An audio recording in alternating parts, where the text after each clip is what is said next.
Thank you. Whew. I was not expecting my face to be so big. So today I'm going to tell you guys a story about my best friend and how we came about meeting. So I was 14 years old and I was at a pet store with my grandmother buying dog food for one of our other dogs. And there he was, a black and white Cocker Spaniel. He had black ears, a white face, and little black and white speckles all over his body. And I looked at my grandma and I said, "Can I play with this dog?" And she said, "Absolutely not, because you'll want to take him home." And I said, "I promise you, I will not want to take this dog home." So we get him out of the crate. I played with him. And then I said, "Grandma, can I please have this dog?" And she said, "You promised me you would not ask for a dog." And I said, "I know, but look at him." And he had the cutest little tail he was wagging. And she asked the gentleman how much the dog was. And he said, $495. Now, even as a 14-year-old, I knew that $495 was a lot of money. So I told my grandma, I said, "It's okay. I don't really need the dog. I would just really like him." And she said, "Okay, we're going to get you this dog." My heart melted.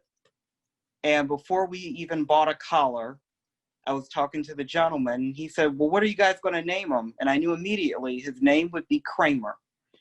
The reason his name would be Kramer is because the top of his head had this really floppy piece of black hair, kind of like Kramer from Seinfeld.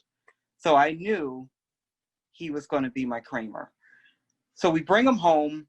The first night there, he slept all day and was up at about 2 a.m., whining, needing food and bathroom.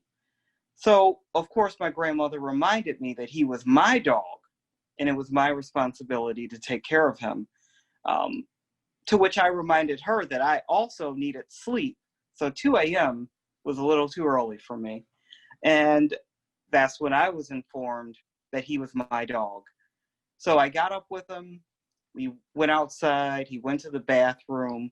The first weekend was really rough. But after that, he was adjusted. And he was the sweetest dog anyone could ask for.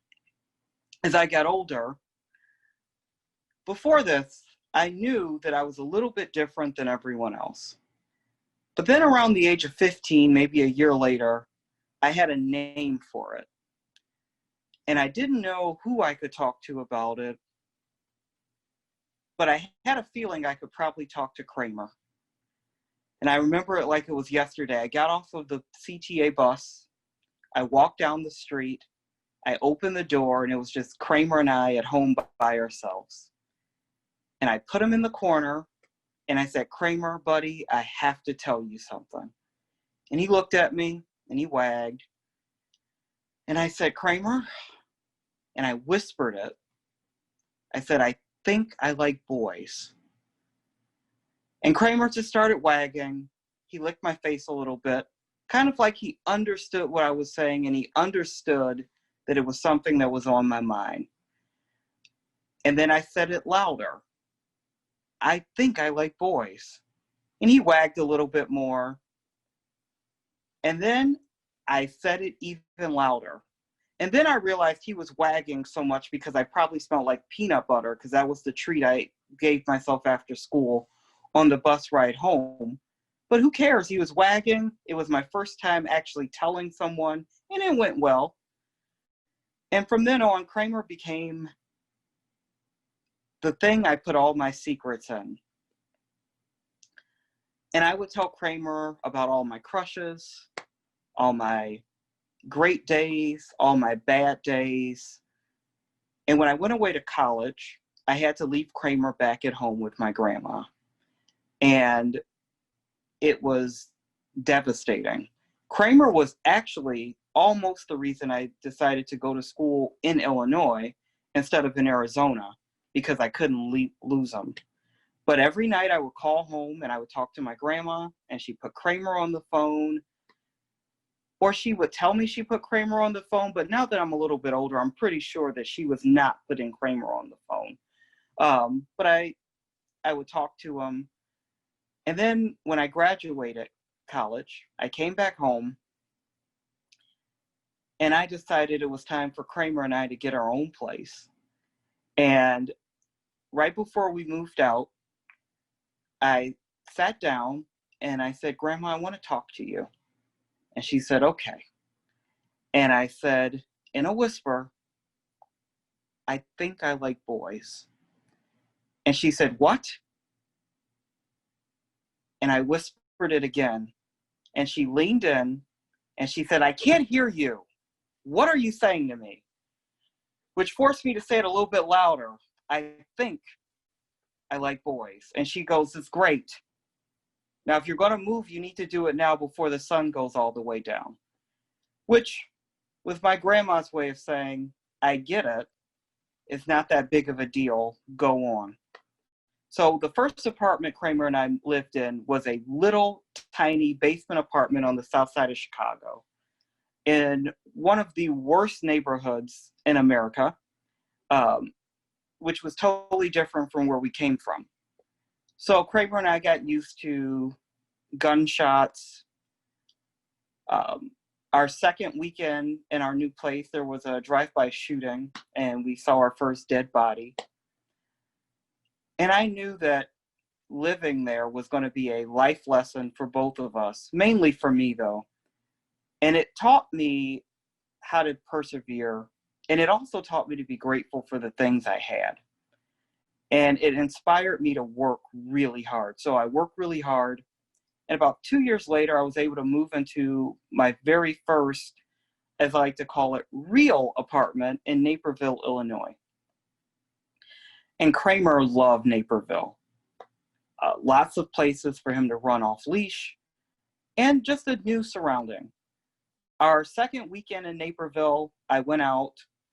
I had a little bit too much to drink, and I forgot my keys in the taxi.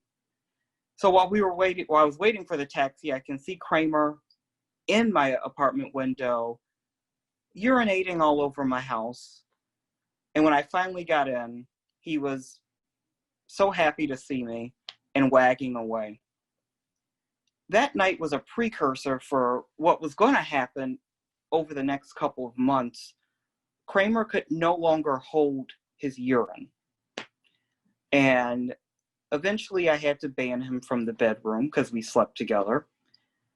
And then eventually, a couple of weeks later, I took him to the vet. And at this point, Kramer is 12 years old. He's lived a very nice life. And the vet told me that Kramer had kidney cancer. And that's the reason he could no longer hold it. And that over time, he'd be in a lot of pain. And that we had to put him down. And he asked if I wanted to do it that day. And I said, no, we haven't even discussed it yet. And he goes, okay, when do you think you'll discuss it? I said, well, today's Friday, so I don't want to ruin his day. So we'll talk about it Saturday, and I'll bring him back on Tuesday. So Saturday morning, I get up with Kramer, and we have the talk. And I thank him for his years of friendship. I thank him for being the best friend that a guy could ask for. And I acknowledge that he was in pain. I took him to Portillo's and I got him a chili cheese dog because that was his favorite. That was his treat. And we ate chili cheese dogs outside on the grass. I let him have a little bit of a milkshake.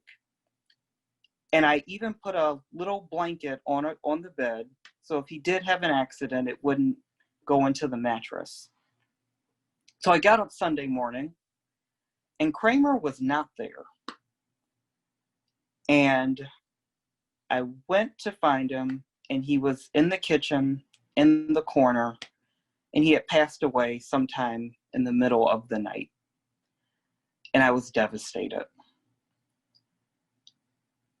It was the first time in my life, though, that I did not have a dog to go home to, which gave me some time to actually focus on dating.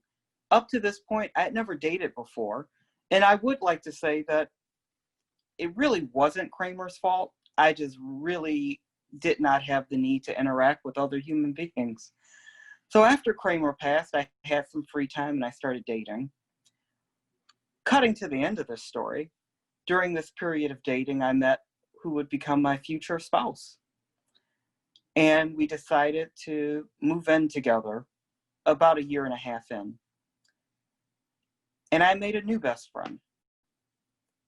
And as we were moving into our new place together here in Lisle, I moved the couch out of the way and I found something that Kramer had lost 2 years prior, his little squeaky toy, which was under the couch.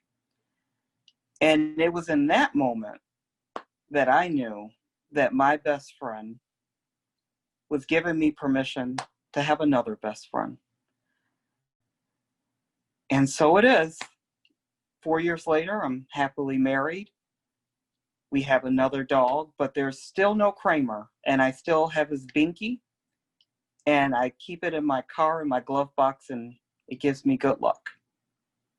Thank you for letting me share that story, guys. And thank you for listening.